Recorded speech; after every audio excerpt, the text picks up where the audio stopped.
Bienvenue à la résolution de cette énigme-ci. Alors, en gros, qu'est-ce que je disais? C'est que vous êtes, professeur, puis vous demandez à vos élèves, 1, 2, 3, 4, 5, 6, 7, 9 élèves, on va dire, de se serrer la main, de se donner une poignée de main pendant 30 secondes. Autant de poignées de main qu'ils veulent. Il faut juste qu'ils comptabilisent chaque poignée de main qu'ils font. Il ne faut pas qu'ils se trompent. Ils peuvent donner autant de poignées de main qu'ils veulent à la même personne. Ils peuvent ne pas en faire une à chaque, n'importe quelle combinaison pendant 30 secondes. Ça peut être une minute, c'est pas bien grave, là, juste pour pas les tanner au bout d'une minute. Là. Puis ils donnent le nombre qu'ils veulent à qui ils veulent. Puis c'est ça. Puis chacun doit comptabiliser le nombre de poignées de main qu'ils ont faites. Vous, le prof, vous ne regardez pas. Vous ne comptez pas, vous ne regardez pas qui donne les poignées de main à qui. À la fin du 30 secondes, vous demandez à chacun combien de poignées de main ils ont donné. Puis évidemment, c'est important de s'assurer qu'ils ne se sont pas trompés. Alors, voici les résultats.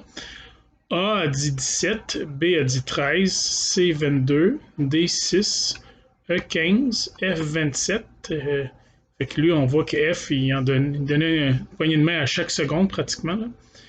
G 11, H 14, et lorsque c'est le temps de demander à I, vous lui faites une petite demande. Vous demandez à I de vous donner un choix de réponse, deux nombres consécutifs, dont un des deux nombres est la bonne réponse. Et puis, c'est ce que vous lui demandez. Et donc, I a dit, d'accord, alors ma bonne réponse, c'est 19 ou 20.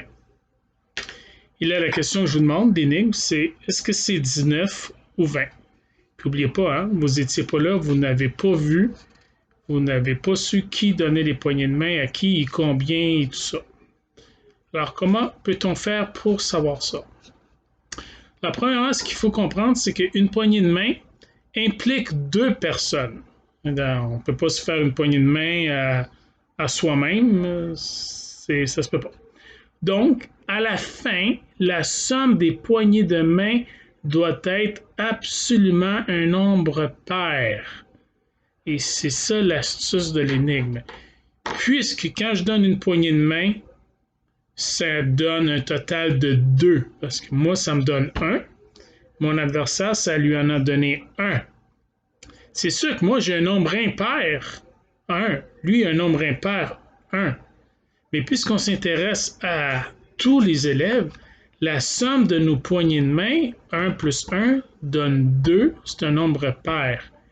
Et peu importe le nombre de poignées de main qui va s'être donné, ben ça va être un résultat pair à cause de cette astuce-là. Là, je vous amène tout de suite ici. Là, ce qu'il faut comprendre, c'est que si un nombre pair, on lui additionne ou soustrait, peu importe, un autre nombre pair, cela va rester pair. Donc, les résultats pairs, dans notre énigme, n'ont pas d'importance. C'est comme un élément neutre. Ça n'influence pas le fait qu'à la fin, le résultat va être pair. Des pairs plus des pairs. Même si tu as une quantité impaire de pairs, ça va toujours donner pair. Par contre, impair plus pair ou pair plus impair, alors là, ça va donner un résultat impair.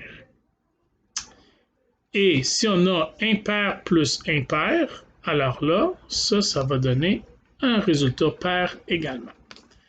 Alors, puisqu'on veut un résultat pair à la toute fin et qu'on sait que les pairs plus les pairs, ça donne pair, on peut carrément oublier les résultats pairs, ils ne sont pas importants.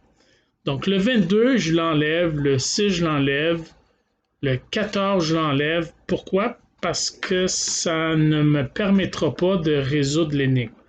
Parce qu'à un pair, si je rajoute des pairs, ça ne change rien. Il faut s'intéresser à ce qui fait changer le résultat de pair à impair et vice-versa. Donc, c'est ici.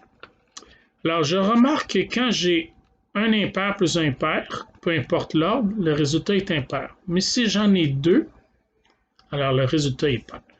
Et en passant, ceci est à la base de ce qu'on appelle la loi des signes.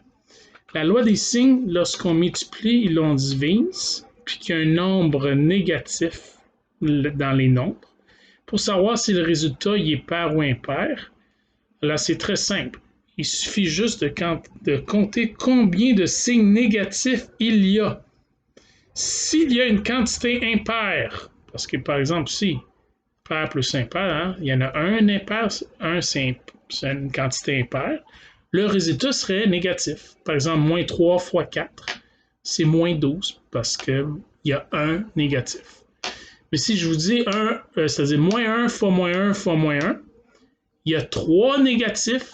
3, c'est une quantité impaire, donc le résultat, c'est moins 1. Voyez-vous, ceci est à la base même de la loi des signes. Et la loi des signes, c'est plus complexe que juste plus donne plus, moins donne plus moins donne moins et moins plus donne moins. Parce que ça, c'est un cas particulier où nous avons juste deux nombres. Mais la loi des signes, c'est tant qu'on multiplie et on divise uniquement et qu'on a plusieurs nombres, plusieurs opérations, ben, la loi s'applique. C'est une quantité impaire de signes négatifs, une quantité paire de signes négatifs, alors le résultat sera positif. Donc, il y a un lien avec ça ici. Donc, si je continue, il faut donc juste s'occuper de la quantité de nombre d'impairs qu'il y a dans notre problème. Et puisqu'on veut que le résultat final soit un nombre pair à cause de ceci, il faut donc qu'il y ait un nombre pair de résultats impairs. Alors, j'ai retranscrit les résultats impairs que j'avais à 17, 13, 15, 27, 11. 17, 13, 15, 27, 11. Ceci, ça donne 5. Et ça, c'est une quantité impaire de nombre impair. Et donc, ça fait que si je veux avoir un résultat total pair, je dois avoir un autre impair, ce qui fait 19. Parce que j'avais le choix entre 19 ou 20. 20 étant pair, donc c'est 19. Donc, c'est 19 la bonne réponse. C'est sûr qu'on aurait pu faire autrement, c'est-à-dire d'additionner tous les résultats et de voir lequel entre 19 et 20 permettait d'avoir un résultat pair. Tout simplement.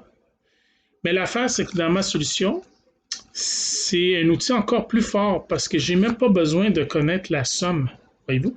Dans l'énigme, vous pouviez savoir la somme, mais j'aurais pu vous dire, OK, lui vous a donné un résultat impair sans savoir c'était quoi. Lui impair, lui pair, pair, impair, impair, impair, pair. J'aurais pu vous dire ça au lieu de vous donner des nombres. Et là, vous auriez pu déduire si c'était 19 ou 20 pareil. Pourquoi j'ai fait pas ça? Je n'ai pas fait ça parce qu'en disant pair, impair et tout ça, ça va vous donner trop la voie vers où aller. Le désavantage de faire ça, c'est qu'il y en a qui ont comme contourné un peu l'obstacle en additionnant tout, mais bon, ça amène à la bonne réponse. C'est bien. C'est juste que imaginez que vous avez des centaines de nombres. Ce ne serait pas la stratégie la plus optimale parce que là, il faudrait additionner tous les nombres et s'assurer qu'on ne s'est pas trompé. Alors qu'on aurait juste à regarder combien il y a d'impairs, puis comptabiliser 1, 2, 3, 4, 5, 6, 7, 8, 9, 10, même si vous avez une centaine de nombres, c'est pas bien long, là. Puis à la fin, vous savez si c'est pair ou impair. Donc, la réponse, c'est 19. Donc, j'espère que vous avez compris. Alors, ça ici, juste pour terminer, vous faire un lien que lorsqu'on additionne et on soustrait pair plus pair donne pair, impair plus impair donne pair, et c'est quand on alterne que ça donne du impair. Et c'est à la base même de la loi des signes. Par contre, lorsqu'on multiplie, c'est différent. Pair fois pair donne pair. Pair fois impair donne pair. Ah. Impair fois pair donne pair.